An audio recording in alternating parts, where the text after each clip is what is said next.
did you must have had a sense this would end up as something, right? Like as a documentary, or I don't know, an extra or something. I mean, to what end did you film? Just to have it documented? No idea of it ever going farther than my living room, you know, with my friends and stuff.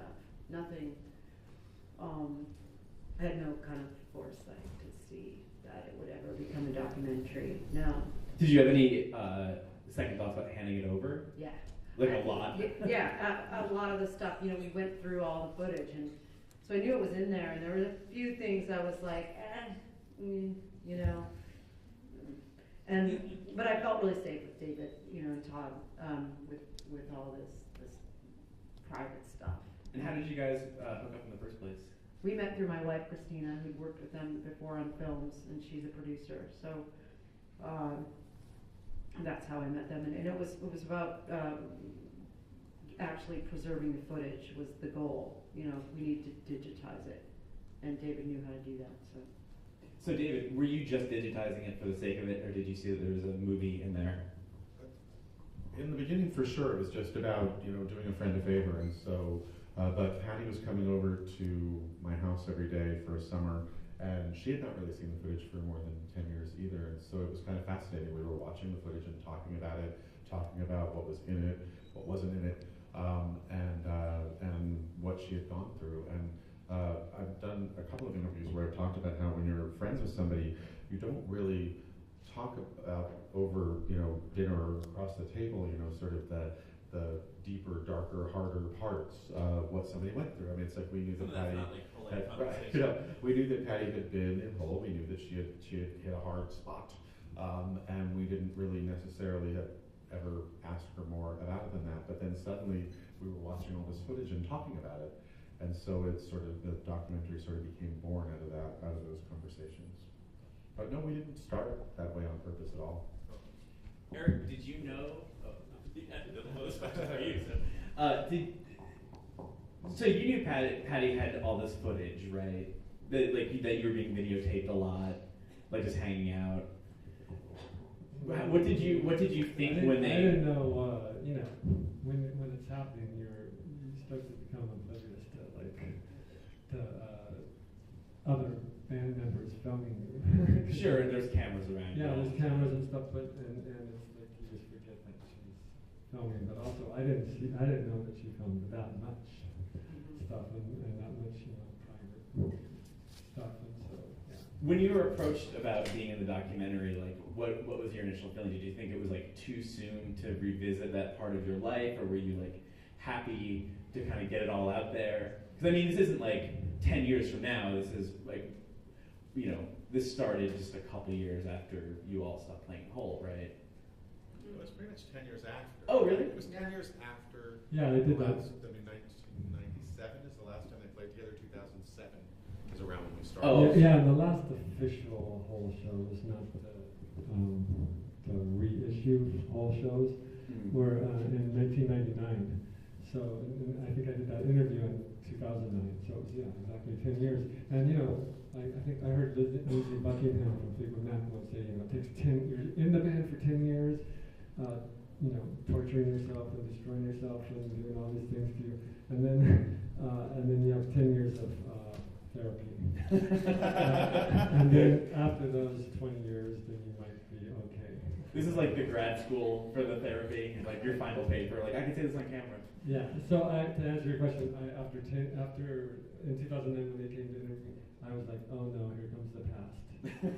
And I did not want to face it, and I did think it was too soon, but then it was actually turned out to be a good thing, obviously. Did you start writing your book around the same time? Right after I think I did that interview. So I think what happened was it stirred up. You know, it doesn't have a direct connection because I wasn't like going, oh, I'm going to write a book now, because I had already been writing for those 10 years, like trying to write my stories out, and it just wasn't clicking. But I think what happened was by doing that interview, it you know, opened up the past, and then inside me, and then I was like, oh, okay, I can go there and find my way to do that. You know, so thank you. Well, yeah, I mean, the film in a way for me made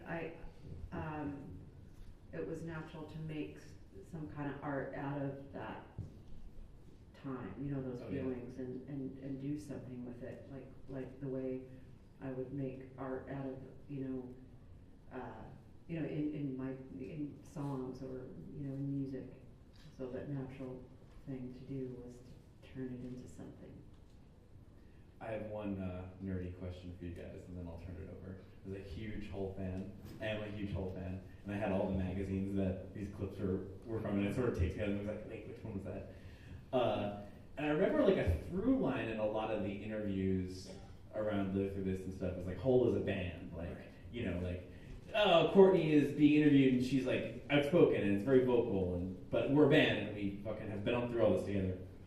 So did that change when you were just sort of inactive while she was doing movies and stuff, and then because she's so free in this to be like, it was my band, everyone was hired to be in the band, but I know, Eric, you started the band with her. I mean, was that the change, like just her sort of becoming a personality? Yeah, the movie thing did that direction for her. She was doing movies before. She was at Hole, so it's not like, but not on that level. Obviously, the Larry Flint movie took off, and there was a change in her, and I think that added to the celebrity skin problem.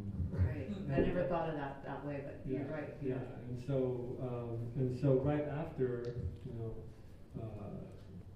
Patty left, then we tried to tour on for the Celebrity Skin album, and she it was clear that she was starting to head in the direction of lead singer disease, which a lot of people take. San Francisco known for LSD, but it's not that type. So, anyways, she started having a little more of that. It happens. A lot of rock bands have that. So, but I think that it became clear because she started saying, "I'm going to be the only person in this video in the band." And when somebody does that, and so the last whole video that we did was just, it was just all Courtney on a football field or something.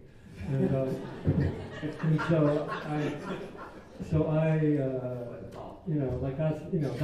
a clear sign that I was like, okay, it's all me now, but sure enough, that was over by then. And the last song we recorded was It's All Over Now, Baby. Did you have a sense when you were laying down your tracks? You're like, yeah, this is appropriate. I was like, I wonder what this means. But, yeah. Oh, actually, I have one more. Do you still work with doggies?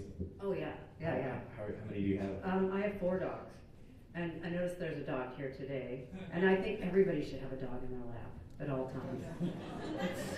We're very pro dog here. In Roxie. Yeah, it's really it's such a calming thing. It's so good for your spirit. Have one. All right, do you guys have any questions? Come on. I just saw a guy in the baby stroller with a cat and a boombox blasting Def Leppard. Yeah, that's it. I was like right down the corner, and I swear, where are you going to see that? You can sit and watch by that guy. It's like 8:45 every night. He does his stroll, takes a cat for his walk. Yeah. Well, he was calm, but it wasn't in his lap. The Def Leppard calms the cat down. Yeah, it didn't calm me down. I was going to kill his boombox. Yeah, go.